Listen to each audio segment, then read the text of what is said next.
नमस्कार प्यारे विद्यार्थियों, गणित कक्षा छठी और आपका यह गणित विषय का कालांश।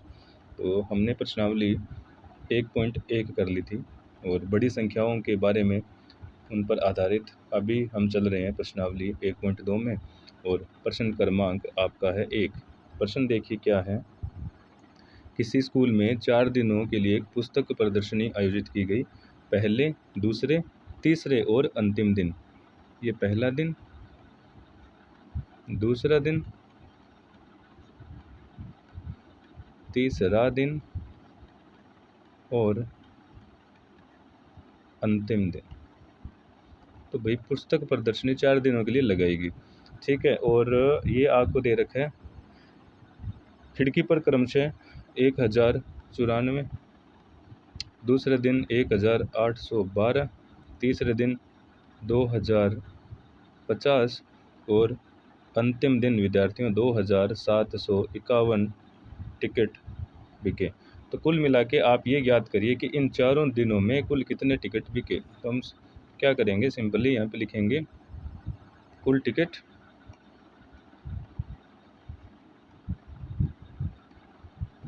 बराबर और इन सब का हम कर देंगे योग। और जैसे ही आप इन सब का योग करोगे तो आपको क्या मिलेगा, उत्तर। जोड़ दीजिए इन सबको। उत्तर कितना आएगा विद्यार्थियों? आपका उत्तर आएगा 707 और 7। तो ये आपका उत्तर रहेगा पहले प्रश्न का, ठीक है विद्यार्थियों। आप इसको नोट कर लीजिए और हम चलते हैं दूसरे प्रश्न की तरफ। मैं बोर्ड को साफ कर देता हूँ सारा। ये देखिए प्रश्न क्रमांक, अब हम बात करेंगे 2 की। और 2 नंबर प्रश्न क्या है। शेखर एक प्रसिद्ध क्रिकेट खिलाड़ी है। वह टेस्ट मैचों में अब तक, यहाँ हम लिखते हैं टेस्ट मैच, 6980। शेखर एक प्रसिद्ध खिलाड़ी है। वह टेस्ट मैचों में अब तक 6980 रन बना चुका है। वह 10,000 रन पूरा करना चाहता है। उसे कितने और रनों की आवश्यकता है? तो हम देखिए कितने रन चाहता है वो। टारगेट क्या है?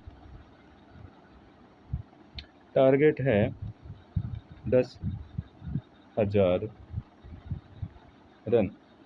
आवश्यकता कितने की होगी भाई? आवश्यकता बराबर, देखिए क्या लिखें,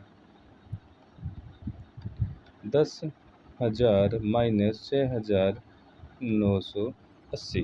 तो आप विद्यार्थियों 10,000 में से 6,980 घटा दीजिए तो आपके पास उत्तर आएगा 0,203, अर्थात 3,020 रनों की और उसे आवश्यकता है। तो ये था विद्यार्थियों आपका प्रश्न क्रमांक 2। चलिए प्रश्न क्रमांक 3 की तरफ चलते हैं। इसको मैं साफ कर देता हूँ यहाँ से बोर्ड को। ये लीजिए प्रश्न क्रमांक 3। प्रश्न का स्टेटमेंट पढ़ते हैं। एक चुनाव में सफल प्रत्याशी ने, सफल ने कितने मत प्राप्त किए? जो सफल था यानी जीतने वाला, ये इतने। और निकटतम प्रतिद्वंदी यानी हारने वाला, उसको कितने मिले?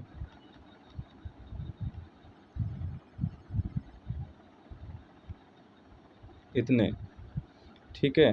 तो कितने मतों से वो चुनाव जीता?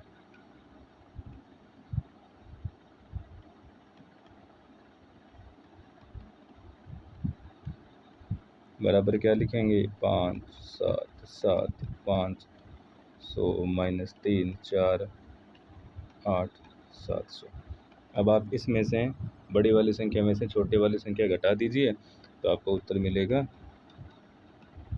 2,28,800 मत, ठीक है विद्यार्थियों। तो ये आपका था प्रश्न क्रमांक 3।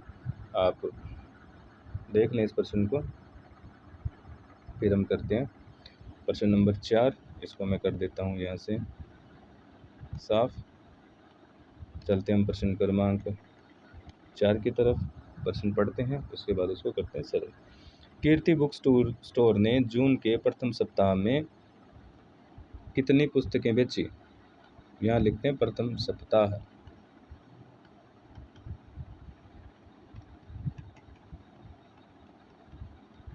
कितने रुपए की पुस्तकें बेची? दूसरे सप्ताह में क्या किया? 4,0768 रुपए की पुस्तकें बेची। कुल मिलाकर दोनों सप्ताहों में कुल कितनी बिक्री हुई, एक तो आपको वो बताना है, तो आप सिंपली इसका कुल निकाल लीजिए। कुल निकालेंगे और दोनों सप्ताहों में से कौन से सप्ताह में ज़्यादा बिक्री हुई, तो हम लिखेंगे दूसरे सप्ताह में ज़्यादा बिक्री हुई। कितनी हुई वो हम इसमें से घटाएंगे। बड़ी में से क्या करेंगे? छोटे वाली को घटाएंगे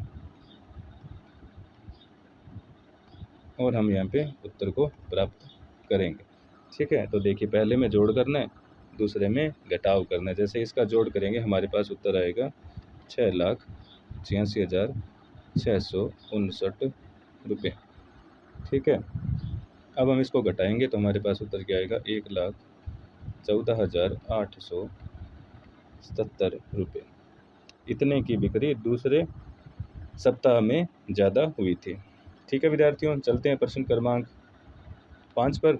इसको मैं कर देता हूँ साफ यहाँ से। यहाँ लिखते हैं प्रश्न नंबर 5। प्रश्न का स्टेटमेंट हम रीड करते हैं।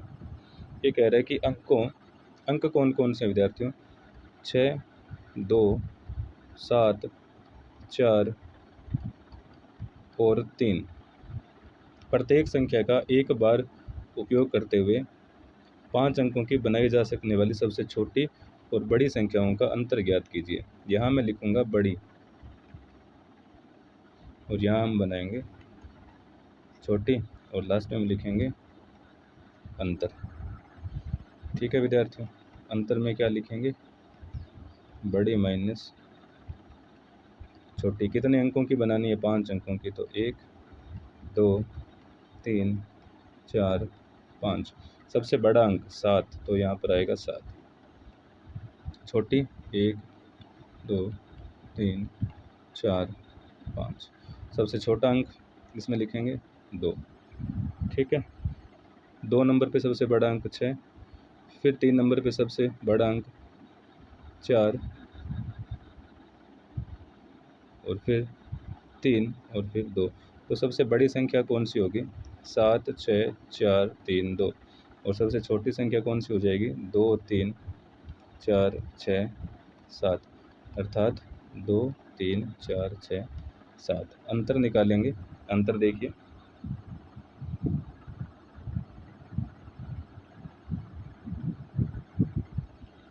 अंतर में हम यहाँ लिखते हैं 7, 6, 4, 3, 2 माइनस 2, 3, 4, 6, 7। इसमें से आप इसको घटा दीजिए तो आपके पास उत्तर आएगा 5, 2, 9, 6, 5। और ये आपका विद्यार्थियों आ चुका है इस प्रश्न का उत्तर। ठीक है विद्यार्थियों, तो ये थे आपके प्रश्न क्रमांक 1 से 5 तक। आगे के जो प्रश्न हैं आप उनको करें ट्राई, और नहीं तो जो हमारा जो अगला गणित विषय का कालांश होगा उसमें हम इन प्रश्नों को करेंगे। तब तक के लिए धन्यवाद।